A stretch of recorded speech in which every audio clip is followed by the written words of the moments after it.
Hi, Professor Lee.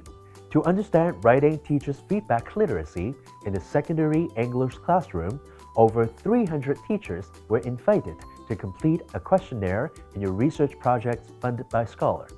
Could you tell us more about the validated scale or framework on second language writing teachers' feedback literacy? In 2021, I published a conceptual paper in TESOL Quarterly where I proposed a framework for writing teacher feedback literacy. I define writing teacher feedback literacy in terms of teachers' repertoire of feedback competencies across 3 dimensions: knowledge, values, and abilities related to feedback.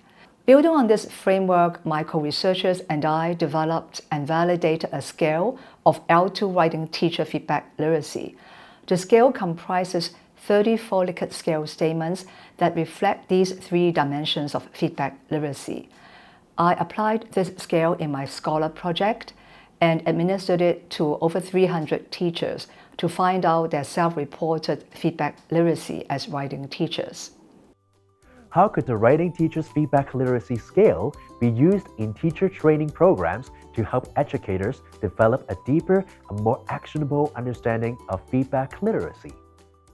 Well, I think the writing teacher feedback literacy scale can be used in writing teacher education to reflect the extent to which teachers are feedback literate.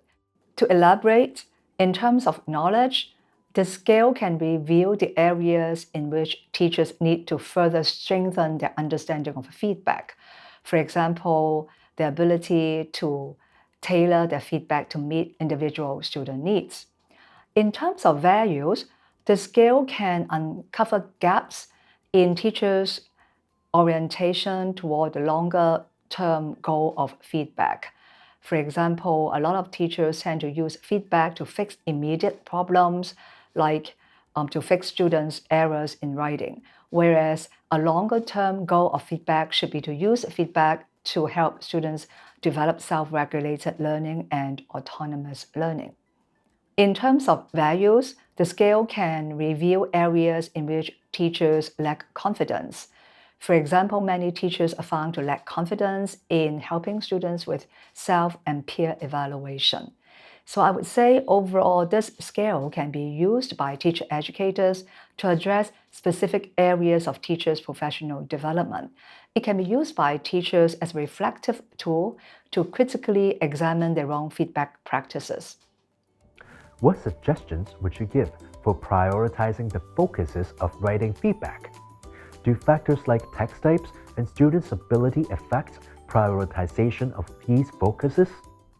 Well, I think regardless of students' language proficiency, the priority of feedback should be placed on meaning and communication rather than written accuracy. And teachers' feedback focus can shift according to text types and student abilities.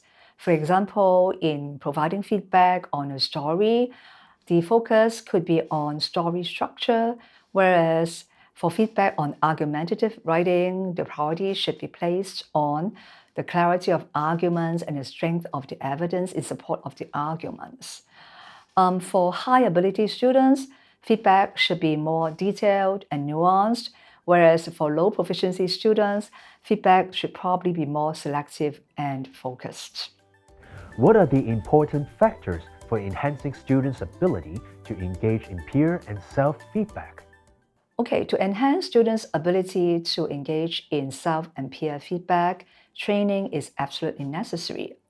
To begin with, teachers should share the philosophy of self and peer feedback and let students know that it's not to kill time.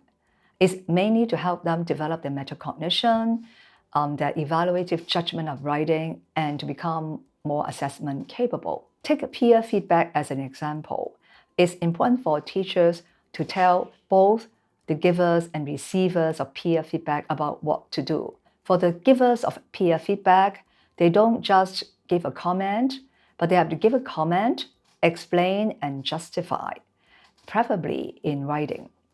For the receivers of peer feedback, they don't just look at the feedback and say yes or no, I agree or disagree, but they have to look at the feedback critically and decide what to incorporate and what not to incorporate.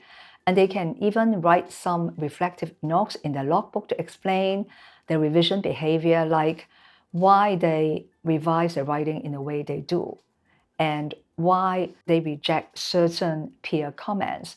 So in this way, they develop a stronger metacognitive awareness and also a stronger evaluative judgment of their own writing.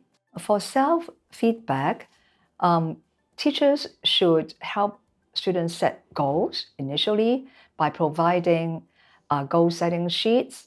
It could be like a checklist, or it could be more open-ended to help students write down their personal learning goals based on the success criteria shared by the teachers. And throughout the writing process, the teacher should show students how to monitor their goals and how to evaluate the goals at the end of the writing.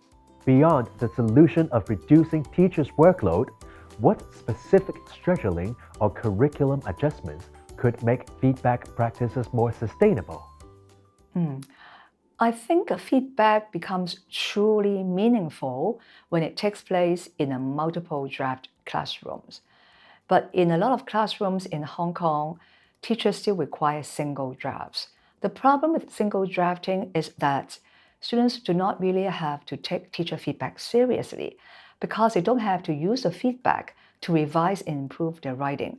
So I think one important curriculum adjustment is for teachers to assign maybe a smaller number of writing tasks, but to require at least 2 drafts for each writing task.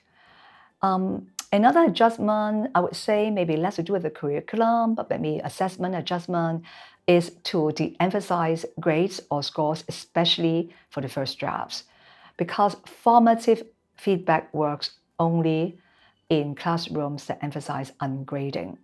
And one more thing that can be done is to allocate common lesson time for teachers to get together, to share their feedback practices, to ask questions, and to develop collaboratively.